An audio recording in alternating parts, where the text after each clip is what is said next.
Sir, യുദ്ധം വീണ്ടും മൂർച്ഛിക്കുകയാണ്. അത് യഥാർത്ഥത്തിൽ അമേരിക്ക വെടിനിർത്തൽ പ്രഖ്യാപിച്ചു. അതിനുശേഷവും ഇസ്രയേൽ ടെഹ്റാനിൽ വ്യോമാക്രമണം തുടരുന്ന ഒരു കാഴ്ചയാണ് നമ്മൾ കാണുന്നത്. യഥാർത്ഥത്തിൽ ജൂതന്മാർ യുദ്ധക്കൊതിയന്മാരാണ്, അതോ പ്രശ്നം ഇസ്ലാമിനാണോ? ഇത് വളരെ നമുക്കിപ്പോൾ ഒരു സൈഡ് പിടിച്ചുകൊണ്ട് വർത്തമാനം പറയാൻ വളരെ എളുപ്പമാണ്. പക്ഷേ അത്തരത്തിലല്ല അവിടുത്തെ സിറ്റുവേഷൻ. ഇപ്പോൾ യുദ്ധത്തിൻ്റെ ഇപ്പോഴുള്ള പ്രസന്റ് സിറ്റുവേഷൻ എന്താണ് എന്ന് ചോദിച്ചിട്ടുണ്ടെങ്കിൽ ട്രംപ് പെട്ടിരിക്കുകയാണ് എന്നുള്ളതാണ് ഏറ്റവും ആദ്യത്തെ കാര്യം. കാരണം ട്രംപിനെ സംബന്ധിച്ചോളം അമേരിക്കയിൽ സാധാരണ ആളുകൾ ശ്രദ്ധിക്കാത്തൊരു കാര്യം എന്ന് പറയുന്നത് ഒരു 2-2.5 കൊല്ലം കഴിയുമ്പോൾ അവിടെ ഒരു പുതിയ റഫറണ്ടം പോലെ ഒരു തെരഞ്ഞെടുപ്പ് നടക്കാറുണ്ട്. അപ്പോൾ അത്തരം തെരഞ്ഞെടുപ്പിലേക്ക് അമേരിക്ക പോകാൻ പോവുകയാണ് ഒന്ന്. രണ്ടാമത്തെ കാര്യം എന്ന് പറയുന്നത് അവിടെയുള്ള യുദ്ധവിരുദ്ധ റാലികളുടെ നമ്പർ അല്ലെങ്കിൽ അതിൽ പങ്കെടുക്കുന്നവരുടെ നമ്പർ ഭയങ്കരമായിട്ട് കൂടിക്കൊണ്ടിരിക്കുകയാണ്. മൂന്നാമത്തെ ഏറ്റവും പ്രധാനപ്പെട്ട കാര്യം എന്ന് പറയുന്നത് ഏതാണ്ട് ഒരു പെർ ഡേ വെച്ചിട്ട് ഒരു 10,000 കോടി ഡോളറോളം 10,000 കോടിയോളം വരുന്ന രൂപ, അതായത് അത്രയും വലിയ $1 ബില്യൺ വലിയ ചെലവ് അമേരിക്കക്ക് ഉണ്ടായിക്കൊണ്ടിരിക്കുകയാണ്. അല്ല, ലോകത്തെ ഏറ്റവും കൂടുതൽ ഈ പറഞ്ഞ പോലെ കടമുള്ള രാജ്യം അമേരിക്കയാണ്. ലോകത്തെ ഏറ്റവും വലിയ എക്കോണമി ഉള്ള രാജ്യവും അമേരിക്കയാണ്. ലോകത്തെ ഏറ്റവും കൂടുതൽ ആയുധ വിപണിയുള്ള രാജ്യവും അമേരിക്കയാണ്. താങ്കൾ തന്നെ വീണ്ടും മറ്റു പല വിഷയങ്ങളിലേക്കും കൊണ്ടുപോവുകയാണ്. അതിലൊന്നും പ്രധാനപ്പെട്ട കാര്യമില്ല. കാരണം എന്ന് വെച്ചാൽ അമേരിക്ക എന്ന് പറയുന്നത് വലിയ രാഷ്ട്രമാണ്. സാമ്പത്തികമായി അവർ വലിയ നല്ല നിലയിലാണ്. 28 ട്രില്യൺ ആണ് അമേരിക്കയുടെ മൊത്തം GDP എന്ന് പറയുന്നത്. ഇന്ത്യയുടെ GDP എന്ന് പറയുന്നത് നമ്മൾ കൂട്ടിവെച്ചാൽ പോലും ഒരു 4.2 ട്രില്യൺ ആണ്. 7 ഇരട്ടിയാണ് അമേരിക്ക. അതാണ് എന്ന് പറഞ്ഞാൽ. ഇനി ഏറ്റവും തൊട്ട് താഴെ നിൽക്കുന്ന ചൈനയുടെ GDP എന്ന് പറയുന്നത് പോലും 18 ട്രില്യൺ ആണ്. എന്ന് പറഞ്ഞാൽ അതിനേക്കാൾ ഒരു 2-3 ഇരട്ടി ഇന്ത്യൻ മറ്റേ ഇക്കോണമി കൂടി കൂട്ടിച്ചേർത്ത് വെക്കുന്നതാണ് അമേരിക്ക. അത് മാത്രമല്ല, യുദ്ധം എന്ന് പറയുന്നത് അമേരിക്കക്ക് ഒരു പുത്തിരിയല്ലല്ലോ. അല്ല, യുദ്ധം എന്ന് പറയുന്നത് പുത്തരിയല്ല. പക്ഷേ ഞാൻ പറഞ്ഞത് യുദ്ധം എന്ന് പറയുന്നത് പുത്തരിയല്ല. പക്ഷെ പഴയ കാലം പോലെയല്ല. ഒന്ന്, ഇത്തരത്തിലുള്ള സാമ്പത്തിക പ്രശ്നങ്ങൾ അമേരിക്ക നേരിടുന്നുണ്ട്. ആ സാമ്പത്തിക പ്രശ്നങ്ങൾ നേരിടുന്നതിന്റെ ഭാഗമായിട്ടാണ് നമുക്ക് താരിഫ് അടക്കം ഉൾപ്പെടുത്തിയത്. അപ്പൊ നമ്മൾ യുദ്ധത്തിലേക്ക് തിരിച്ചു വന്നാൽ ഏറ്റവും പ്രധാനപ്പെട്ട കാര്യമുള്ളത് അമേരിക്കയെ സംബന്ധിച്ചോളം ഞാൻ പറഞ്ഞു, ഒന്ന്, ഇത്തരത്തിലുള്ള ഒരു റഫറണ്ടം അവിടെ നേരിടാൻ പോവുകയാണ്. അത് ട്രംപിന് വലിയ ഭീഷണിയാണ്. കാരണം അമേരിക്കയിലെ ജനങ്ങൾ വലിയ തോതിൽ ബുദ്ധിമുട്ട് അനുഭവിക്കുന്നുണ്ട്. മേക്ക് അമേരിക്ക ഗ്രേറ്റ് അഗെയിൻ എന്നൊക്കെ പറഞ്ഞാണ് പുള്ളി അധികാരത്തിലേക്ക് വന്നത്. അത് സാധ്യമായിട്ടില്ല. രണ്ടാമത്തെ കാര്യം എന്ന് പറയുന്നത് അമേരിക്കയെ സംബന്ധിച്ചോളം യുദ്ധത്തിൽ വലിയ നേട്ടമുണ്ടാക്കാൻ കഴിഞ്ഞിട്ടില്ല. ഇപ്പം അമേരിക്കയിൽ നിന്ന് ട്രംപ് കഴിഞ്ഞ ദിവസം വാർത്താസമ്മേളനം നടത്തിയപ്പോൾ അദ്ദേഹം പറഞ്ഞത് ഇറാനിൽ നിന്നൊരു ഗിഫ്റ്റ് കിട്ടിയിട്ടുണ്ട്. അത് എന്താണെന്ന് ഇപ്പോൾ പറയുന്നില്ല. യുദ്ധം ജയിച്ചിരിക്കുന്നു, അവിടെ നിലംപരിശാക്കിയിരിക്കുന്നു, അവിടെ യുദ്ധവിമാനങ്ങൾ ചീറിപ്പാഞ്ഞ് നടക്കുകയാണെന്നൊക്കെയുള്ളതാണ്. പക്ഷേ യാഥാർത്ഥ്യം അതല്ല. പക്ഷേ അവരുടെ ഉന്നതരെ എല്ലാവരെയും കൊലപ്പെടുത്താൻ സാധിച്ചിട്ടില്ലേ? കൊമ്മിനി ഉൾപ്പെടെയുള്ള എല്ലാ ഉന്നതരെയും. അവിടെയാണ് അമേരിക്കക്ക് വലിയ മിസ്റ്റേക്ക് പറ്റിയത് യുദ്ധതന്ത്രത്തിൽ. അതിന്റെ പ്രധാനപ്പെട്ട കാര്യം എന്ന് പറയുന്നത് അവിടെ ആയത്തുള്ള അലി ഖൊമൈനി അടക്കം കൊല്ലപ്പെട്ടപ്പോൾ അതിനുശേഷം വന്നിട്ടുള്ള IRGCയുടെ തലവനടക്കം കൊല്ലപ്പെട്ടപ്പോൾ നമ്മൾ വിചാരിച്ച അതുകൊണ്ടൊക്കെ അവസാനിക്കുന്നതാണ്. അങ്ങനെയല്ല. അവര് ഈ യുദ്ധത്തിന് വേണ്ടി വളരെ പ്രിപ്പയർഡ് ആയിരുന്നു. 36 ഡിപ്പാർട്ട്മെന്റുകളാക്കി ഡിപ്പാർട്ട്മെന്റുകളെ തിരിക്കുകയും ആ 36 ഡിപ്പാർട്ട്മെന്റുകളിലേക്കും ഒരു 10ഓളം വരുന്ന സബ്സ്റ്റിറ്റ്യൂട്ടുകളെ ഹെഡായി കണ്ടുവെക്കുകയും ഒരാൾ മരണപ്പെട്ടാൽ അടുത്തയാൾ അപ്പം തന്നെ ചുമതല ഏൽക്കുകയും യുദ്ധം തുടരുകയും വേണം എന്ന് പറയുന്ന കാര്യങ്ങൾ ഉണ്ടാവുകയും ചെയ്തു. പിന്നെ ഇതിനിടക്ക് ചില മിസ്റ്റീരിയസ് ആയിട്ടുള്ള കാര്യങ്ങൾ കൂടിയുണ്ട്. ഇപ്പൊ കഴിഞ്ഞ ദിവസങ്ങളിൽ ഇറാനിൽ നിന്ന് വന്നിട്ടുള്ള റോക്കറ്റ് എന്ന് പറയുന്നത് 4000 കിലോമീറ്റർ സഞ്ചരിക്കാൻ കഴിയുന്ന റോക്കറ്റാണെന്നാണ് പറയപ്പെടുന്നത്. അപ്പൊ ഇത്തരത്തിലുള്ള കാര്യങ്ങളൊക്കെ തന്നെ വരുന്നു എന്ന് പറയുമ്പോൾ റഷ്യയോ ചൈനയോ അല്ലെങ്കിൽ വേറെ ആരെങ്കിലുമോ അവരെ സഹായിക്കുന്നുണ്ടോ എന്ന് പറയുന്ന സംശയമൊക്കെ ഉണ്ട്. അപ്പൊ ഞാൻ പറഞ്ഞു വന്നത് ഇതിനേക്കാളൊക്കെ ഉപരി അമേരിക്ക നേരിടുന്ന വലിയ പ്രശ്നം ഒന്ന് റഫറണ്ടമാണ്, ഒന്ന് സാമ്പത്തികമായ പ്രശ്നങ്ങളാണ്. മൂന്നാമത്തെ ഏറ്റവും പ്രധാനപ്പെട്ട കാര്യം അമേരിക്ക ഗൾഫ് രാജ്യങ്ങളെല്ലാം തന്നെ അമേരിക്കയുടെ ഒപ്പമായിരുന്നു. ആ അമേരിക്കയുടെ ഒപ്പമായിരുന്നതിന്റെ പ്രധാനപ്പെട്ട കാര്യം ഞങ്ങൾക്ക് വലിയ സുരക്ഷ ഒരുക്കാനായിട്ട് അമേരിക്കക്ക് കഴിയും എന്നാണ് അവർ വിചാരിച്ചത്. പക്ഷെ അങ്ങനെ കഴിയില്ല എന്ന് പറയുന്ന തോന്നലുണ്ടായപ്പോൾ എങ്കിൽ ഞങ്ങൾ ഈ പഠിക്കില്ല, നിങ്ങളോടൊപ്പം ഇല്ല എന്ന് പറയുന്ന നിലപാടും അവിടുത്തെ ജനങ്ങളും ഒക്കെ തന്നെ മാറി തുടങ്ങിയിട്ടുണ്ട് എന്ന നിലക്കുള്ള നിരവധി പ്രഷറുകൾ ട്രംപിന്റെ പുറത്തുണ്ട് എന്നുള്ളതാണ് യാഥാർത്ഥ്യം. അതോടൊപ്പം തന്നെ ഇസ്ലാമിക രാജ്യങ്ങളെ പരസ്പരം തമ്മിൽ തല്ലിക്കാനും അമേരിക്കയ്ക്ക് കഴിഞ്ഞില്ലേ? പരസ്പരം പൊതുവെ ഒരു സിയ സുന്നി ഡിവൈഡ് ഉണ്ടായിരുന്നു. ഇപ്പോ അത് മൂർച്ഛിക്കാൻ കൂടി അമേരിക്കയെ കൊണ്ട് സാധിച്ചില്ലേ? ഇതൊന്നും ഇപ്പൊ തുടങ്ങിയതല്ലല്ലോ. ഇപ്പൊ ഇറാഖിനെ കൊണ്ടല്ലേ അമേരിക്ക ഏറ്റവും ആദ്യം ഇറാനെ ആക്രമിപ്പിച്ച്. അപ്പൊ അതൊക്കെ ഈ ലോകത്ത് നിലവിലുള്ള കാര്യം തന്നെയാണ്. ഇനിയിപ്പോ അമേരിക്ക തമ്മിൽ തല്ലിപ്പിച്ചില്ലെങ്കിൽ ഇവർ തമ്മിൽ തല്ലാറുണ്ട്. കാരണം എന്താ വെച്ചാൽ ഇപ്പൊ ജമാഅത്തെ ഇസ്ലാമിയുടെയും മുസ്ലിം ബ്രദർഹുഡും ഒക്കെ പറഞ്ഞുകൊണ്ടിരിക്കുന്നത് 200 കോടിയിലധികം പറയുന്ന മുസ്ലിം മതവിശ്വാസികളൊന്നും യഥാർത്ഥ വിശ്വാസികളല്ല എന്നാണ്. അത് മറ്റൊരു ടോപ്പിക്കാണ്. അത്തരത്തിലുള്ള വിശ്വാസികളെ എന്ത് ചെയ്യണം, തീർക്കണം എന്നുള്ളതാണ് അവരുടെയൊക്കെ മുസ്ലിം ബ്രദർഹുഡിനെയൊക്കെ ഐഡിയോളജി. തീവ്ര നിലപാടുകളുള്ള ISIS-ന്റെ ഐഡിയോളജികൾ അതാണ്. അതവിടെ നിൽക്കട്ടെ. ഞാൻ പറഞ്ഞു വന്നത് അമേരിക്കയെ സംബന്ധിച്ചിടത്തോളം ഉള്ള ഏറ്റവും വലിയ പ്രശ്നം എന്താ, ഇപ്പൊ നാറ്റോ സഖ്യങ്ങളോട് അവർ യുദ്ധത്തിൽ പങ്കെടുക്കാൻ പറഞ്ഞു. നാറ്റോ സഖ്യത്തിനോട് ഈ ഹോർമുസ് കടലെടുക്ക് പിടിച്ചെടുക്കാമെന്ന് പറഞ്ഞു. അവരാരും പറഞ്ഞു ഞങ്ങൾക്ക് ഇതുവഴി സൗകര്യമില്ല എന്നുള്ളതാണ് പറഞ്ഞത്. കൂടാതെ ലോകം മുഴുവൻ തന്നെ ഇതിന്റെ പ്രത്യാഘാതം അനുഭവിച്ചുകൊണ്ടിരിക്കുകയാണ്. ഇറാന്റെ സ്ട്രാറ്റജി എന്തായിരുന്നു, ഇപ്പൊ ഇന്ത്യ അടക്കമുള്ള ആളുകൾ, നിങ്ങളിപ്പോൾ ഹോട്ടലിൽ പോയി നോക്കിയാൽ നമ്മുടെ ഇവിടെയുള്ള ആളുകൾ യഥാർത്ഥത്തിൽ CPM ഒക്കെ യുദ്ധവിരുദ്ധ മാർച്ചുകളൊക്കെ നടത്തിയപ്പോൾ ഇവിടെയുള്ള ആളുകൾ കളിയാക്കിയതാണ്. അവിടെ യുദ്ധം നടക്കുന്നതിന് നമ്മളെന്താ ഇവിടെ കുഴപ്പമെന്ന് ചോദിച്ചു. കഴിഞ്ഞ ദിവസം അങ്ങേയറ്റം രാഷ്ട്രീയക്കാരായിട്ടുള്ള രമേശ് പിഷാരടി പോലും ചോദിച്ചു, അവിടെ പശ്ചിമേഷ്യയിൽ യുദ്ധം നടക്കുന്നതിന് നമ്മൾ എന്തിനാണ് ഇവിടെ അഭിപ്രായം പറയുന്നതെന്ന് ചോദിച്ചു. പക്ഷെ ഇപ്പൊ നമ്മുടെ അടുക്കളയിൽ എന്തില്ല, ഗ്യാസ് ഇല്ല. അപ്പൊ ഞാൻ പറഞ്ഞു വന്നത് അത്തരത്തിലുള്ള ലോകം മുഴുവനുള്ള ഒരു പ്രഷറിലേക്ക് മാറി. ഈ പ്രഷർ തന്നെ അമേരിക്കക്കുമുണ്ട്. പ്ലസ് അമേരിക്കയോടൊപ്പം നിന്നിരുന്ന അമേരിക്കയുടെ സൈനിക ബേസ് ഉള്ള രാജ്യങ്ങളിലൊക്കെ തന്നെ ഗൾഫ് രാജ്യങ്ങൾക്കും ആ പ്രശ്നമുണ്ട്. അതുകൊണ്ട് അമേരിക്ക പെട്ടിരിക്കുകയാണ്. അതോടൊപ്പം തന്നെ നെതന്യാഹുവിന് ഭരണത്തിൽ തുടരണമെങ്കിൽ അദ്ദേഹത്തിന് ഈ യുദ്ധം അനിവാര്യമാണെന്നൊരു തോന്നൽ അദ്ദേഹത്തിനുണ്ട്. നെതന്യാഹു കുറച്ചുകൂടി സേഫ് ആണെന്ന് ഞാൻ പറയും. കാരണം നെതന്യാഹു ശരിക്കും അത് ചെയ്തത് എന്താണെന്ന് വെച്ചാൽ, വരൂ നമുക്ക് യുദ്ധം ചെയ്യാമെന്ന് പറഞ്ഞ് ട്രംപിനെ വിളിച്ചിറക്കുകയും ട്രംപ് യഥാർത്ഥത്തിൽ യുദ്ധത്തിനിറങ്ങുകയും അത് കഴിഞ്ഞപ്പോഴത്തേക്കും നെതന്യാഹു പതുക്കെ സൈഡിൽ ഒതുക്കിയിരിക്കുകയും ചെയ്തിട്ട് നെതന്യാഹു യുദ്ധം കാണുകയാണ് ചെയ്തത്. യഥാർത്ഥത്തിൽ ഇപ്പൊ അമേരിക്ക ചെയ്തുകൊണ്ടിരിക്കുന്നത് എന്താ, അവരുടെ സൈനിക സേനകളെ, അവരുടെ നാവിക സേനയൊക്കെ തന്നെ ഇറാനിലേക്ക് നേരിട്ട് യുദ്ധത്തിന് അയച്ചുകൊണ്ടിരിക്കുകയാണ്. ഇതിന്റെ അടുത്ത പ്രശ്നം എന്താണെന്നറിയാമോ, അമേരിക്ക ഇതുവരെ ചെയ്തേക്കുന്ന യുദ്ധങ്ങളിലൊന്നും അമേരിക്ക അങ്ങനെ ഫുൾ ഫ്ലെഡ്ജഡ് ആയിട്ടുള്ള ഒരു വിജയമില്ല. ജനത്തിന് അറിയേണ്ട കാര്യം എന്ന് പറയുന്നത്, നിങ്ങളിപ്പോൾ വിയറ്റ്നാമിൽ യുദ്ധം ചെയ്തു, നിങ്ങൾ അഫ്ഗാനിസ്ഥാനിൽ യുദ്ധം ചെയ്തു. അഫ്ഗാനിസ്ഥാനിൽ എന്താ സംഭവിച്ചത്? 20 കൊല്ലക്കാലം അവിടെ മറ്റേ അവർക്ക് സുരക്ഷ കൊടുക്കാമെന്ന് പറഞ്ഞ് നിന്നിട്ട് പോലും, കോടിക്കണക്കിന് ഡോളർ ചെലവാക്കിയിട്ട് പോലും ഒരു സുപ്രഭാതത്തിൽ അഫ്ഗാനിസ്ഥാനിൽ നിന്ന് അവിടുത്തെ സൈനിക മേധാവികളും പോലും പറയാതെ പോവുകയാണ് ചെയ്തിട്ടുള്ളത്. അല്ല, അത് ആ രാജ്യത്തിന്റെ കുഴപ്പം തന്നെയല്ലേ. മത ഭരണകൂടം വീണ്ടും അധികാരം ഏറ്റെടുത്തതും ആ രാജ്യത്തിന്റെ മത ആശയങ്ങൾ തന്നെ നിങ്ങൾ ഇപ്പൊ നാളെ സൂരജ് വന്നിട്ട് എന്റെ വീട്ടിൽ ഇടപെടുമ്പോഴേക്കും സൂരജ് പറയുന്ന ഒരു അവകാശവാദം എന്താണ്, എന്റെ വീട്ടിൽ സമാധാനവും ജനാധിപത്യവും പുനഃസ്ഥാപിക്കാമെന്ന് പറഞ്ഞ് ഇടപെടുന്നു. അന്നതിന് ശേഷം സൂരജ് അവിടെ നിന്ന് ഓടിക്കളയുമ്പോൾ സൂരജ് പറയാണ് അത് എന്റെ വീട്ടുകാരുടെ കുഴപ്പമാണെന്ന് പറഞ്ഞിട്ട് കാര്യമുള്ളത്. അത്രയുള്ള കാര്യം. നിങ്ങളൊക്കെ ഇടപെടണ്ട. ഇപ്പൊ നിങ്ങൾ വെനസ്വേലയിലും നിങ്ങൾ ഇറാനിലും ഇടപെടുമ്പോൾ നിങ്ങൾ പറയുന്നത് എന്താണ്, അവിടുത്തെ ഭരണകൂടങ്ങളെ നിങ്ങൾ എന്ത് ചെയ്യും, ജനാധിപത്യവൽക്കരിക്കും, അവിടെ ജനങ്ങൾക്ക് സുരക്ഷ ഉറപ്പെടുത്തും, അതുപോലെയുള്ള ഏകാധിപത്യം അവസാനിപ്പിക്കും എന്നുള്ള ഡയലോഗുകൾ വിടാതിരുന്നാൽ മതി. ഏറ്റവും പ്രധാനപ്പെട്ട കാര്യം എന്താണെന്ന് അറിയാം, അമേരിക്കയുടേതായ നയങ്ങളുണ്ട്. അതോടൊപ്പം തന്നെ നമ്മൾ ഈ രാജ്യങ്ങളൊക്കെ പരിശോധിച്ച് നോക്കിയിട്ടുണ്ടെന്നുണ്ടെങ്കിൽ അതെല്ലാം ജനാധിപത്യ വിരുദ്ധമായിട്ടുള്ള രാജ്യങ്ങളാണ്. ഇപ്പൊ ഇറാൻ ആയാലും വെനസ്വേല ആയാലും അതോടൊപ്പം തന്നെ മറ്റ് അഫ്ഗാൻ ആയാലും എല്ലാം തന്നെ അവർ ജനാധിപത്യമായിട്ടൊന്നും യാതൊരു ബന്ധവുമില്ല. ആ നാട്ടിലെ ജനങ്ങൾക്ക് തന്നെ വൻ ക്രൂരതകളാണ് ആ നാട്ടിലെ ഭരണാധികാരികളായി അനുഭവിക്കേണ്ടി വരുന്നത്. അപ്പോൾ അമേരിക്ക ഒരുപക്ഷെ അമേരിക്കയുടെ നയം വ്യാപിപ്പിക്കുന്നത് കൊണ്ട് ഗുണം ശരിക്കും ആ രാജ്യത്തെ ജനങ്ങൾക്കും അനുഭവിക്കാൻ കഴിയില്ലേ? ചോദ്യം നല്ലതാണ്. ഉത്തരം താങ്കൾ വളരെ ക്ഷമയോടെ കേൾക്കണം. ആയിട്ടുള്ള അലി ഖൊമേനിയുടെ ഭരണം മികച്ചതാണെന്നോ അവിടെ വളരെ സുന്ദരമായ ഭരണമായിരുന്നു എന്നോ അവിടുത്തെ നാട്ടുകാരെല്ലാം സ്വർഗത്തിലായിരുന്നു എന്നൊന്നും ഞാൻ വിചാരിക്കുന്നില്ല. ഞാൻ നാരദ ന്യൂസിൽ ഞാൻ വീഡിയോ എടുക്കുമ്പോൾ തന്നെ ഞാൻ യഥാർത്ഥത്തിൽ കേരളത്തിൽ ഒരു മാധ്യമങ്ങൾ റിപ്പോർട്ട് ചെയ്യാത്ത സമയത്ത് ഇറാനിൽ നടക്കുന്ന മനുഷ്യാവകാശ ലംഘനങ്ങൾക്കെതിരെ ഞാൻ ഏതാണ്ട് 26 വീഡിയോ ചെയ്തിട്ടുള്ള ഒരാളാണ്.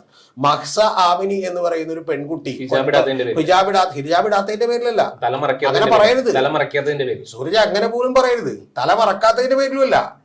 ഹിജാബ് വിട്ടിരുന്നത് കാറ്റ് കൊണ്ട് ചെറുതായിട്ടൊന്ന് മാറിപ്പോയി എന്നുള്ളത് കാറിൽ കൂടി പോകുമ്പോൾ ഒരു മത പോലീസ് കണ്ടെത്തുന്നു. എന്നിട്ട് അവരെ പിടിച്ചിറക്കുന്നു, ഏത് കുടുംബക്കാരോടൊപ്പം പോകുമ്പോൾ. എന്നിട്ട് ആ പെൺകുട്ടിയെ മർദ്ദിച്ച് കൊന്നുകളയുന്നു. ആ പെൺകുട്ടിയുടെ പിതാവും സഹോദരനും ഒക്കെ പുറത്തു നിന്ന് ആ നിലവിളി കേൾക്കുന്നു. ഒന്നാലോചിച്ച് നോക്കണം, അങ്ങനെ സംഭവിച്ചൊരു രാജ്യമാണ്. അതുകൊണ്ട് അവിടുത്തെ രാജ്യവും ഭരണവും ഒക്കെ വളരെ മോശമായിരുന്നു എന്നുള്ള കാര്യത്തിൽ എനിക്കൊരു തർക്കമില്ല. പക്ഷെ പ്രധാനപ്പെട്ടൊരു കാര്യം, നാളെ അമേരിക്ക പറയാണ് നരേന്ദ്രമോദിയുടെ ഭരണം ശരിയല്ല, ഇവിടെ ഏകാധിപത്യ ഭരണമാണെന്ന് പറഞ്ഞ് ഇന്ത്യയിലേക്ക് വന്ന് കയറിയാൽ നമ്മൾ സമ്മതിച്ചു കൊടുക്കില്ല. കാരണം ഒരു രാജ്യത്തിന്റെ ഓട്ടോണമസ് ആയിട്ടുള്ള സ്വയംഭരണാധികാരമുള്ള സോവറിനിറ്റിക്കെതിരെയുള്ള പരമാധികാരത്തിനെതിരായിട്ടുള്ള നിലപാടാണ്.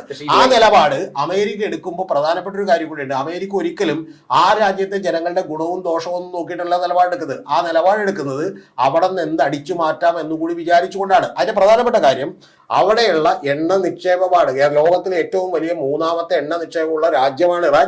ആ എണ്ണയുടെ പേരിൽ, ഓയിലിന്റെ പേരിൽ ഞങ്ങൾക്ക് അധികാരം കിട്ടിയാൽ ഞങ്ങൾ വലിയ പവർഫുൾ ആകുമെന്ന് അമേരിക്കക്ക് കൃത്യമായിട്ട് അറിയാം. അല്ലെങ്കിൽ അത് നമ്മുടെ ചൈന വന്ന് ഇടപെടുമെന്നറിയാം. ഇത്തരത്തിലുള്ള കാര്യങ്ങളിലേക്ക് ലോകം മാറിയത് 2ാം ലോക മഹായുദ്ധത്തിന് ശേഷമാണ്. അതുകൊണ്ട് അമേരിക്കയുടെ വിശാല മനസ്ഥിതി കൊണ്ട് അവിടെയുള്ള ജനങ്ങൾ കഷ്ടപ്പെടുകയല്ലേ, അതുകൊണ്ട് എന്ത് ചെയ്തേക്കാം, ഞങ്ങൾ പോയി അവിടെ ജനാധിപത്യം പുനഃസ്ഥാപിച്ചേക്കാം എന്നുള്ളതൊന്നും അല്ല അവരുടെ ലക്ഷ്യം. പക്ഷെ താങ്കൾ പറഞ്ഞൊരു കാര്യം കറക്റ്റാണ്. അവിടുത്തെ ഭരണകൂടവും ആയിട്ടുള്ള അലി ഖൊമേനിയും ഒക്കെ തകരേണ്ട ആവശ്യമുണ്ട്. പക്ഷെ ആ തകരേണ്ട ആവശ്യമുള്ളപ്പോൾ പോലും അത് ഇസ്രായേലിന്റെയോ അമേരിക്കയിലോ വരുന്നിട്ടുള്ള ഒരു പ്രക്ഷോഭത്തിന്റെ അല്ലെങ്കിൽ സമരത്തിന്റെയോ യുദ്ധത്തിന്റെ ഭാഗമായിട്ട് മാറേണ്ടതല്ല എന്നുള്ളതാണ് എന്റെ വളരെ കൃത്യമായിട്ടുള്ള അഭിപ്രായം. സാർ പറഞ്ഞു, ഒന്ന് അമേരിക്ക നാളെ ഇന്ത്യയെ ആക്രമിക്കാൻ ഒരു സാധ്യതയുണ്ട്. അത് ഇതേ നടപടി തന്നെ ഒരുപക്ഷെ നരേന്ദ്രമോദിക്കും അനുഭവപ്പെട്ടാലെന്നാണ് സാർ ചോദിച്ചത്. അത് ഒരുപക്ഷെ ഇനി ഞാൻ പറഞ്ഞു വരുന്നത് ന്യൂക്ലിയർ പവർ ആയിട്ടുള്ള ശക്തികളിൽ നിന്നും തന്നെ അമേരിക്ക ആക്രമിക്കാൻ ഭയപ്പെടും. അല്ല, അത് വേറൊരു ടോപ്പിക്കാണ്. എന്റെ ചോദ്യം നമുക്ക് ന്യൂക്ലിയർ പവർ ഇല്ലെന്ന് വിചാരിക്കും. ഞാൻ ചോദിക്കുന്നത് നരേന്ദ്രമോദി എന്നുള്ളതല്ല, ഇന്ത്യയിൽ നാളെ എക്സ് ഭരിക്കുന്നു, വൈ ഭരിക്കുന്നു, ആരും ഭരിക്കുന്നു. ഈ ഭരിക്കുന്ന ഏത് രാജ്യത്തും നാളെ ചൈനക്ക് എന്ത് ചെയ്യാം? തായ്വാൻ ആക്രമിക്കാം. നാളെ ചൈനക്ക് എന്ത് ചെയ്യാം? വേറെ ഏതെങ്കിലും രാജ്യങ്ങൾ ആക്രമിക്കാം. എന്ത് പറഞ്ഞാൽ മതി? ആ രാജ്യത്തെ ഭരണം മോശമാണെന്ന് പറഞ്ഞാൽ മതി. ആ രാജ്യത്ത് ഒരു സ്വച്ഛാധിപതിയാണ് ഭരിക്കുന്നത്, അവിടെ ജനങ്ങൾ വലിയ ദുരിതത്തിലാണെന്ന് പറഞ്ഞാൽ മതി. അങ്ങനെ ഒരു കാര്യം പറഞ്ഞുകൊണ്ട് ഐക്യരാഷ്ട്രസഭയുടെ ഒക്കെ നോക്കൂത്തിയായി നിൽക്കുകയാണ്. അങ്ങനെ ഒരു കാര്യത്തെ ലോകത്ത് നമുക്ക് അംഗീകരിക്കാൻ കഴിയില്ല എന്നുള്ളതാണ്. ഒരു കാര്യം കൂടി പറയാം. ഇറാനിൽ നടക്കുന്ന ഭരണകൂടം അങ്ങേറ്റം മോശപ്പെട്ട ഭരണകൂടവും മതഭരണകൂടവുമാണ്. മതഭരണകൂടം വന്നാൽ ഒരു രാജ്യവും വികസിക്കാൻ സാധ്യതയില്ല, അവിടെ തകരുമെന്നും ജനങ്ങൾ വലിയ ദുരിതത്തിലാകുമെന്നും നമുക്ക് ഉറപ്പുള്ള ഒരു കാര്യമാണ്. പക്ഷെ പ്രധാനപ്പെട്ട ഒരു കാര്യം, ഈ യുദ്ധം കൊണ്ട് എന്താണ് സംഭവിച്ചിരിക്കുന്നത് എന്ന് ചോദിച്ചാൽ അത്തരത്തിൽ അവിടുത്തെ ഭരണകൂടത്തിനെതിരെയുള്ള പ്രക്ഷോഭങ്ങൾക്ക് പോലും വലിയ വ്യത്യാസമുണ്ടാവുകയും അവർ പോലും യഥാർത്ഥത്തിൽ അമേരിക്ക ചെയ്യുന്നത് ശരിയല്ല എന്ന് പറയുന്ന നിലവാരത്തിലേക്ക് എത്തുകയും ചെയ്തു. അല്ലെങ്കിൽ ഈ ലോകത്ത് ഇന്നിപ്പോ യുദ്ധവിരുദ്ധ റാലികൾ അമേരിക്കയിൽ സംഭവിക്കുന്നത് പോലെ ലോകത്തെമ്പാട് സംഭവിച്ചുകൊണ്ടിരുന്ന ഒരു കാര്യം എന്താ? ഈ ഹിജാബ് പ്രക്ഷോഭം പൊട്ടിപ്പുറപ്പെട്ടപ്പോ ലോകത്തുള്ള എല്ലാ രാജ്യങ്ങളിലും തന്നെ ഇറാനിലെ സാധാരണ ജനങ്ങൾക്ക് അനുകൂലമായിട്ടുള്ള പ്രക്ഷോഭം ഉണ്ടായിരുന്നു. അത്തരത്തിലുള്ള ഐക്യദാർഢ്യ റാലികൾ ഉണ്ടായിരുന്നു. ആ റാലികളോട് നമ്മൾ ചേർന്ന് നിൽക്കുമ്പോഴും അവരുടെ രാജ്യത്ത് അമേരിക്ക കയറുന്നത് മറ്റു പല ഗൂഢലക്ഷ്യങ്ങളോടുകൂടിയാണ്. അല്ലാതെ ലോകത്ത് ജനാധിപത്യവും മറ്റേ ഇതും സംരക്ഷിക്കാൻ വേണ്ടിയില്ല. വെനസ്വേലയിൽ കയറിയതും അത്തരത്തിലുള്ള കാര്യങ്ങളാണ്. ഇത് റൈറ്റ് വിങ് അജണ്ട പേറുന്ന ചില ആളുകൾ പ്രചരിപ്പിക്കുന്ന വെറും മണ്ടത്തരങ്ങളാണ്. അല്ലാതെ അതിനപ്പുറത്തേക്കൊന്നുമില്ല. അപ്പൊ ചുരുക്കി പറഞ്ഞു കഴിഞ്ഞാൽ അമേരിക്കൻ ഇമ്പീരിയലിസ്റ്റ് പവർ ഫോഴ്സുകൾ ഓരോ രാജ്യങ്ങളെ കീഴടക്കുന്നതും അതോടൊപ്പം തന്നെ ആ രാജ്യങ്ങളിൽ നിലനിൽക്കുന്ന ഈ കമ്മ്യൂണിസ്റ്റ് ഇസ്ലാമിസ്റ്റ് ഭരണകൂടങ്ങളും എല്ലാം തന്നെ ഭീകരമാണ് എന്ന് നമുക്കൊരു കൺക്ലൂഷനിൽ എത്താൻ കഴിയും അല്ലെ? അല്ല, സാമ്രാജ്യത്വ ഇടപെടലാണത്. താങ്കൾ പറഞ്ഞ ഇമ്പീരിയലിസ്റ്റ് ഇടപെടലാണത്. ആ ഇടപെടലിന്റെ പിന്നിലുള്ളത് ഒരൊറ്റ കാര്യം മാത്രമാണ്, ഒരു ജനങ്ങളുടെയും സുരക്ഷയല്ല, അവർക്ക് കിട്ടാവുന്ന ബിസിനസ് താല്പര്യങ്ങൾ മാത്രമാണ് അതിന്റെ പിന്നിലുള്ളത്. അതോടൊപ്പം തന്നെ ഇമ്പീരിയലിസ്റ്റ് ഇടപെടലുകളോടൊപ്പം വെനസ്വേലയിൽ എന്തുകൊണ്ട് അവരെന്ത് ചെയ്തു? സ്വന്തം അവർ ആലോചിച്ചു, ഒരു രാജ്യത്തെ ഈ പറയുന്ന പോലെ പരമാധികാരിയായിട്ടുള്ള ഒരു നേതാവിനെ തട്ടിക്കൊണ്ടുപോവാണ്. ഒന്ന് ആലോചിച്ചു, തട്ടിക്കൊണ്ടുപോവാണ്. ആ കിഡ്നാപ്പ് ചെയ്ത് കൊണ്ടുപോവാണ് വേറൊരു രാജ്യം. ആ രാജ്യം തട്ടിക്കൊണ്ടുപോകുമ്പോൾ എന്താ? വെനസ്വേലയിൽ നേരത്തെ അമേരിക്കൻ കമ്പനികളാണ് അവിടുത്തെ എണ്ണ ശുദ്ധീകരണ ശാലകൾ നടത്തിക്കൊണ്ടിരുന്നത്. അവരെ പുറത്താക്കിയതിന്റെ ഭാഗമായിട്ടാണ് 1979 ഇത്തരത്തിൽ ഇറാനിൽ വന്നിട്ടുള്ള ഭരണകൂടവും യഥാർത്ഥത്തിൽ അമേരിക്കയുടെ ബിസിനസ് താല്പര്യങ്ങളെ സംരക്ഷിക്കാത്ത ഒരു ഭരണകൂടമായതുകൊണ്ടാണ് അവർക്ക് പ്രശ്നം. ഞാൻ മറ്റൊരു വശത്ത് ചോദിച്ചോട്ടെ, ഇന്നത്തെ ലോകത്തിൽ ശരിക്കും കയ്യൂക്കുള്ളവനല്ലേ കാര്യക്കാരൻ? അല്ലാതെ അങ്ങനെ എവിടെയാണോ കരുത്തുള്ളവൻ അവനല്ലേ ലോകം ഭരിക്കുകയുള്ളൂ? അല്ല, കയ്യൂക്കുള്ളവനാണ് കാര്യക്കാരൻ ഇന്നത്തെ ലോകം. അപ്പോ അങ്ങനെ കാര്യം നേടാൻ വരുന്നവനെ എതിർക്കാനുള്ള കരുത്ത് നമുക്കില്ല എന്നുണ്ടെങ്കിൽ പിന്നെ പറഞ്ഞിട്ട് കാര്യമുണ്ടോ? അല്ലല്ല, ഒരു മിനിറ്റ്, അങ്ങനെ കരുത്തൊന്നും നമുക്ക് ആർക്കും ഇല്ല. ഒന്ന്, പക്ഷെ പ്രധാനപ്പെട്ട ഒരു കാര്യമുള്ളത്, എന്നെയും സൂരജിനെ പോലെയും ഇവിടെ നിന്ന് വളരെ ചെറിയ വീഡിയോകൾ ചെയ്യുന്നവർക്ക് പോലും ചെയ്യാൻ കഴിയാവുന്ന ഏക കാര്യം എന്ന് പറയുന്നത്, നാളെ രാവിലെ വൈറ്റ് ഹൗസിൽ ചെന്ന് ഗേറ്റ് തുറന്ന് ഡൊണാൾഡ് ട്രംപിനോട് താനെന്ത് പോക്രിത്തരമാണ് ഈ കാണിക്കുന്നതെന്ന് നമുക്ക് ചോദിക്കാൻ പറ്റില്ല. നമുക്ക് ആകെ ചെയ്യാൻ പറ്റുന്ന ഒരു കാര്യം എന്താ? ലോകത്തിലെ ഈ പറയുന്ന പോലെ വലിയ ജനസംഖ്യയുടെ, ഈ പറയുന്ന പോലെ 6 ബില്യൺ വരുന്ന ജനസംഖ്യകളുടെ ആളുകളുടെ മനസ്സിലേക്ക് ഇത് തെറ്റായ രീതിയാണെന്നും കാര്യമാണെന്നുമുള്ള ചിന്തകൾ കടത്തിവിടുന്ന എളിയ പരിശ്രമമേ നമുക്ക് ചെയ്യാറുള്ളൂ. അത് ചെയ്യുന്നതിന് പകരം നമ്മൾ വേറൊരു കാര്യം പറഞ്ഞു ഇതിനെ ന്യായീകരിക്കരുത്. നാളെ ഇന്ത്യ ആയിക്കോട്ടെ, പാകിസ്ഥാൻ ആയിക്കോട്ടെ, ബംഗ്ലാദേശ് ആയിക്കോട്ടെ, ആ രാജ്യത്തെ പ്രശ്നങ്ങളിൽ വേറൊരു വലിയ കരുത്തനായ രാജ്യം വന്ന് ഇടപെടുകയും അവിടെ കയ്യൂക്കുകൊണ്ട് ഭരണം ഏറ്റെടുക്കുകയും അതിന്റെ നേതാവിനെ തട്ടിക്കൊണ്ടുപോവുകയും എന്നിട്ട് അവിടുത്തെ ജനങ്ങൾക്ക് ഗുണം ചെയ്യാനാണെന്ന് പറയുകയും ചെയ്യുന്ന തട്ടിപ്പ് പണിയുണ്ടല്ലോ, അത് യഥാർത്ഥത്തിൽ ഈ പറയുന്ന പോലെ നമ്മുടെ ശ്രീജിത്ത് പണിക്കരെ പോലെയുള്ള ചില ആളുകളൊക്കെ മണ്ടത്തരം വിളിച്ചു പോന്നുകൊണ്ടിരിക്കുകയാണ്. ഞാൻ അദ്ദേഹത്തിന് ഇതിലൊരു വീഡിയോ ഇതുണ്ട്, വല്ല ബഹുമാനത്തോടു കൂടി തന്നെ. കാരണം വെനസ്വേലയിൽ പ്രസിഡന്റ് തട്ടിക്കൊണ്ടുപോയത് അമേരിക്കയുടെ അദമ്യമായിട്ടുള്ള ജനാധിപത്യ ബോധം കൊണ്ടാണ് എന്നൊക്കെ പറഞ്ഞാണ്. യഥാർത്ഥത്തിൽ എണ്ണയില്ലാത്ത, മിനറൽസ് ഇല്ലാത്ത ഒരു രാജ്യങ്ങളിലും ഇത്തരത്തിലുള്ള കയ്യേറ്റം ഉണ്ടായിട്ടില്ല. ആ കയ്യേറ്റങ്ങൾ ഉണ്ടാകുന്നത് മുഴുവൻ ഇത്തരത്തിലുള്ള ബിസിനസ് താല്പര്യങ്ങളാണ്. നേരത്തെ അത് ബ്രിട്ടൻ ചെയ്തുകൊണ്ടിരുന്നു, ഇന്ത്യയെ അടിമയാക്കി വെച്ചതുപോലെയുള്ള കാര്യങ്ങൾ ചെയ്തുകൊണ്ടിരുന്നു. അതിന്റെ യഥാർത്ഥത്തിലുള്ള ഒരു രൂപപരിണാമമാണ് അമേരിക്ക ഇപ്പൊ കാണിച്ചുകൊണ്ടിരിക്കുന്നത്. ഓയിൽ കൈവശപ്പെടുത്താനുള്ള കാര്യമാണ്. അതിന് നമ്മൾ ഇറാനിലെ ഭരണകൂടം മോശമാണ്, ആ കാര്യത്തിലൊന്നും എനിക്കൊരു തർക്കമില്ല. ഞാനാണ് ഏറ്റവും കൂടുതൽ വീഡിയോ. അപ്പൊ ഞാൻ പറഞ്ഞു വരുന്നത്, ഇപ്പോൾ സാറ് പറഞ്ഞ പോലെ തന്നെ ഈ അമേരിക്കൻ സാമ്രാജ്യത്വം എന്ന് പറയുന്നത് അവരുടെ ഇഷ്ടത്തിന് വേണ്ടിയിട്ട് അവർ നിലപാട് സ്വീകരിക്കുന്നു, അവർ ഓരോ രാജ്യങ്ങളെ കീഴ്പ്പെടുത്തുന്നു. പക്ഷെ കീഴ്പ്പെടുത്തുന്ന രാജ്യങ്ങളിലെ ഈ കമ്മ്യൂണിസ്റ്റ് ഭരണകൂടമായിക്കൊള്ളട്ടെ, ഈ പറയുന്ന ഇസ്ലാമിസ്റ്റ് ഭരണകൂടമായിക്കൊള്ളട്ടെ, അതുപോലെ തന്നെ ഈ അമേരിക്കൻ സാമ്രാജ്യത്വത്തെ പോലെ തന്നെ ആപത്താണ് എന്ന് പറഞ്ഞുകൊണ്ട് നമുക്കത് കൺക്ലൂഡ് ചെയ്യാം. അല്ല, ആ രാജ്യത്തെ ഭരണകൂടങ്ങൾ ആപത്താണ്, അവിടുത്തെ ജനങ്ങൾ. അപ്പൊ അത് ആ ജനങ്ങൾ മാറ്റിക്കോളും. അത് ജനങ്ങൾ തീർത്തും ഈ പറയുന്ന പോലെ അതിനുള്ള കരുത്തുണ്ടോ? ഇറാനിലെ ജനങ്ങൾക്ക് കൊമീനിയെ താഴെയിറക്കുക എന്ന് പറയുന്നത് തീർച്ചയായിട്ടും അതിനുള്ള കരുത്ത്. ഞാൻ ഉദാഹരണം പറയാം. കാരണം 10-30 വർഷമായിട്ട് ഓരോ ഭരണകൂടം നിങ്ങൾ സൂക്ഷ്മമായി 20 കൊല്ലം എന്നൊക്കെ പറയുന്നത്, ഇന്ത്യ ബ്രിട്ടീഷുകാർ എത്ര കാലം ഭരിച്ചു? അപ്പൊ നിങ്ങളൊരു കരുത്തുണ്ടാവുക എന്ന് പറയുന്നത് നാളെ രാവിലെ എഴുന്നേറ്റ് ഇവരെ പറഞ്ഞുവിടാനുള്ള കരുത്തൊന്നും ഉണ്ടാവില്ല. പക്ഷെ പ്രധാനപ്പെട്ട ഒരു കാര്യം എന്ന് പറയുന്നത് 2 പോയിന്റ് ഇതിനകത്തുള്ളൂ. ഇപ്പോ യഥാർത്ഥത്തിൽ അവിടെ ഹിജാബ് ഇല്ലാതെ ഒരു സ്ത്രീ സഞ്ചരിച്ചാൽ ആ ഹിജാബ് ഇല്ലാതെ ഒരു പോലീസും വഴിയിൽ വെച്ച് തടയില്ല. എന്താ കാര്യമെന്ന് സൂരജിന് അറിയോ? എന്താ കാര്യമെന്ന് അറിയോ? പകരം ആയിരക്കണക്കിന് ക്യാമറകൾ വെച്ചിട്ട് നിരീക്ഷിക്കുകയാണ്. എന്നിട്ട് ട്രാഫിക് വയലേഷൻ ഒക്കെ നടത്തുന്ന പോലെ ഒരു പെൺകുട്ടി ഹിജാബ് ഇല്ലാതെ പോയിട്ടുണ്ടെങ്കിൽ ഫൈൻ ഈടാക്കുകയാണ് ചെയ്യുന്നത്.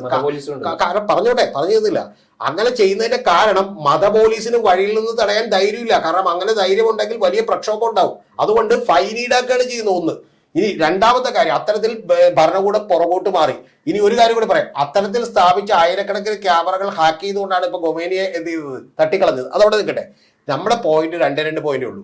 അമേരിക്കയിലെ ഭരണകൂടം മോശമാണ് എന്നുള്ള അഭിപ്രായത്തിൽ നമുക്ക് യാതൊരു തർക്കവുമില്ല. പക്ഷേ അമേരിക്ക വലതുപക്ഷ ഭരണകൂടമാണ്, മതഭരണകൂടമാണ്. മതഭരണകൂടങ്ങൾ ലോകത്തെവിടെയും പിഴുതെറിയപ്പെടേണ്ടതാണ്, ഒരു സംശയമില്ല. പക്ഷെ പ്രധാനപ്പെട്ട ഒരു കാര്യം എന്ന് പറയുന്നത്, അമേരിക്കയിലോ അല്ലെങ്കിൽ ചൈനയോ അല്ലെങ്കിൽ ഇതുപോലെയുള്ള റഷ്യയോ പോലുള്ള ഏത് രാഷ്ട്രത്തിനും നാളെ ഇത്തരത്തിൽ ബലമില്ലാത്ത രാഷ്ട്രങ്ങളെ വേണമെങ്കിൽ കയ്യേറാനും കൈയടക്കാനും വേണ്ടിയിട്ടുള്ള ഈ പറയുന്ന പോലെ തെറ്റായ ആരോപണങ്ങൾ പറഞ്ഞുകൊണ്ട് കയ്യേറാൻ വേണ്ടി ശ്രമിക്കരുത്. അമേരിക്ക ഇതിനു മുമ്പ് ചെയ്തിട്ടുണ്ട്. ഉദാഹരണത്തിന് ആണവായുധം നിർമ്മിക്കാനുള്ള പദ്ധതികളുണ്ട് എന്ന് പറഞ്ഞുകൊണ്ടാണ് ഇറാഖിനെ ആക്രമിച്ചത്. ഇറാഖിൽ അത്തരത്തിൽ ഒന്നും ഉണ്ടായിരുന്നില്ല എന്നുള്ളത് പാവം സദ്ദാം ഹുസൈനെ തൂക്കിലേറ്റി കഴിഞ്ഞപ്പോഴേക്ക് അറിഞ്ഞിരുന്നു. പക്ഷെ സദ്ദാം ഹുസൈനും ഒരു അതിക്രൂരനായിട്ടുള്ള മനുഷ്യൻ തന്നെയായിരുന്നു. അപ്പൊ അമേരിക്കയുടെ ഈ ഇടപെടൽ ഒരുപക്ഷെ ഇൻഡയറക്റ്റ് ആയിട്ട് ആ രാജ്യത്തിലെ ജനങ്ങൾക്ക് ഗുണകരമാകും എന്ന് തോന്നിയിട്ടില്ലേ? ഇതൊക്കെ വലിയ വിഷയമാണ്, വേണമെങ്കിൽ ചർച്ച ചെയ്യാം. ഈ സദ്ദാം ഹുസൈൻ പറഞ്ഞേ സദ്ദാം ഹുസൈൻ ആദ്യം സപ്പോർട്ട് ചെയ്തിരുന്നവരാണ്. അല്ല, അത് ഒരുപക്ഷെ ജിയോ പൊളിറ്റിക്സ് അല്ല. സദ്ദാം ഹുസൈന്റെ കൊണ്ട് ഇറാനെതിരെ യുദ്ധം ചെയ്യിപ്പിച്ചത് അമേരിക്കയാണ് ഫണ്ട് ചെയ്തുകൊണ്ടിരുന്നത്. നിങ്ങൾ അറിയേണ്ടത്, താലിബാൻ എന്ന് പറയുന്ന ഒരു ഫോഴ്സിനെ ഉപയോഗിച്ചുകൊണ്ട് അഫ്ഗാനിസ്ഥാനിൽ റഷ്യക്കെതിരെ ഏറ്റവും ആദ്യം യുദ്ധം ചെയ്യിപ്പിച്ചതാരാണ്? അത് അമേരിക്ക ഫണ്ട് ചെയ്തുകൊണ്ടാണ്. അമേരിക്ക ഫണ്ട് ചെയ്തു എന്നുള്ളത് സെനറ്റിൽ കൃത്യമായി രേഖപ്പെടുത്തി വെച്ച രേഖയുണ്ട്. അമേരിക്കയുടെ ഏറ്റവും വലിയ ഗുണമുണ്ട്, ഇന്ത്യയേക്കാൾ വലിയ ജനാധിപത്യമാണ്. കാരണം അവിടെ കുറച്ച് കഴിയുമ്പോൾ രേഖകളൊക്കെ ഡീക്ലാസിഫൈ ചെയ്യും. അങ്ങനെ ഈ പറയുന്ന പോലെ എന്ത് ചെയ്തിട്ടുണ്ട്. ഇപ്പൊ എപ്സ്റ്റീൻ ഫയൽസും ഒക്കെ അങ്ങനെ തന്നെ പുറത്തേക്ക് വന്നുകൊണ്ടിരിക്കുകയാണ്. അത്തരത്തിലുള്ള കാര്യങ്ങളുണ്ട്. അപ്പൊ ആ കാര്യങ്ങളെല്ലാം തന്നെ സംഭവിക്കുമ്പോൾ സ്വാഭാവികമായിട്ടും നമുക്കറിയാൻ കഴിയുന്ന ഒരു കാര്യം, അമേരിക്ക തന്നെ ആദ്യം പാലൂട്ടി വളർത്തിയിട്ടുണ്ട്. പിന്നെ ഒരു കാര്യം കൂടി പറയാം, ഇന്ത്യയിലും അത്തരത്തിലുള്ള അനുഭവങ്ങളുണ്ട്. ഇപ്പൊ ബിന്ദ്രവാല എന്ന് പറയുന്ന സുവർണക്ഷേത്രം ആക്രമിക്കുന്ന കാര്യത്തിന് ഇന്ദിരാഗാന്ധി തയ്യാറാകേണ്ടി വന്നു. അതിന് ഏറ്റവും ഒടുവിൽ അവരുടെ ജീവൻ തന്നെ കൊടുക്കേണ്ടി വന്ന വിവരം നമുക്കറിയാം. യഥാർത്ഥത്തിൽ ഇത്തരത്തിലുള്ള ഫ്രഞ്ച് എലവൻസിനെയും ഗ്രൂപ്പിനെയും കോൺഗ്രസ് അടക്കം പലരും സപ്പോർട്ട് ചെയ്തിട്ടുണ്ട്. അപ്പൊ അതുകൊണ്ട് ഈ നിങ്ങൾ പറയുന്ന കാര്യമൊക്കെ കറക്റ്റ് ആകുമ്പോൾ പോലും ഏറ്റവും പ്രധാനപ്പെട്ട കാര്യം, ഇത്തരത്തിലുള്ള ആളുകളെ വളർത്തുന്നതിനൊക്കെ അമേരിക്കക്ക് കൂടി വലിയ പങ്കുണ്ട് എന്നുള്ളതാണ്. ഒരൊറ്റ കാര്യമേ ഉള്ളൂ, ഏത് രാജ്യത്തും അതിന്റെ അകത്തുള്ള ആഭ്യന്തര പ്രശ്നങ്ങളിൽ അവർ തന്നെ എന്ത് ചെയ്യട്ടെ, നിലപാടുകൾ എടുത്തോട്ടെ, അല്ലെങ്കിൽ ഇന്ത്യയെ പോലെ ഇടപെട്ടോട്ടെ. ഇപ്പൊ ഇന്ത്യ ഇടപെട്ടു. ഇപ്പൊ ബംഗ്ലാദേശിലുള്ള പ്രശ്നം ഉണ്ടാകുമ്പോൾ അല്ലെങ്കിൽ പാകിസ്ഥാൻ പ്രശ്നം ഉണ്ടാകും, ഇന്ത്യ ഇടപെട്ടു എന്ന് പറഞ്ഞാൽ ഇന്ത്യക്ക് ആ രാജ്യം പിടിച്ചെടുക്കാനോ അവിടെ നിന്നുള്ള ഓയിൽ അടിച്ചു മാറ്റാനോ എന്നുള്ള ലക്ഷ്യങ്ങളില്ല. പക്ഷെ അങ്ങനെ ലക്ഷ്യങ്ങളില്ലാതെ ഇടപെടുന്ന ഒരാളല്ല അമേരിക്ക എന്നുള്ളത് മാത്രമാണ് എൻ്റെ പോയിന്റ്. പിന്നെ താങ്കൾ പറഞ്ഞ കാര്യത്തോടെ ഞാൻ 100% യോജിക്കുന്നു. ഇറാനിലെ ഭരണകൂടം വളരെ വളരെ വളരെ മോശപ്പെട്ട ഭരണകൂടമാണ് എന്നുള്ള കാര്യത്തിൽ ഒരു സംശയമില്ല. വെനസ്വേലയിലെയും ഭരണാധികാരി കഴിവുറ്റ ഭരണാധികാരി ആയിരുന്നു എന്നൊരു അഭിപ്രായം എനിക്കില്ല. സദ്ദാം ഹുസൈന്റെ കാര്യത്തിലുമില്ല, ക്രൂരനായ ഭരണാധികാരി ആയിരുന്നു എന്നുള്ള അഭിപ്രായമാണ് എനിക്കുള്ളത്. പക്ഷെ ഇതിനേക്കാൾ വലിയ ക്രൂരത കാണിക്കുന്ന ചൈനീസ് ഭരണത്തിലേക്ക് കടന്നു കയറാനായിട്ട് അമേരിക്ക ശ്രമിക്കില്ല എന്നുള്ളത് കൂടി ഏറ്റവും പ്രധാനപ്പെട്ട കാര്യമാണ്.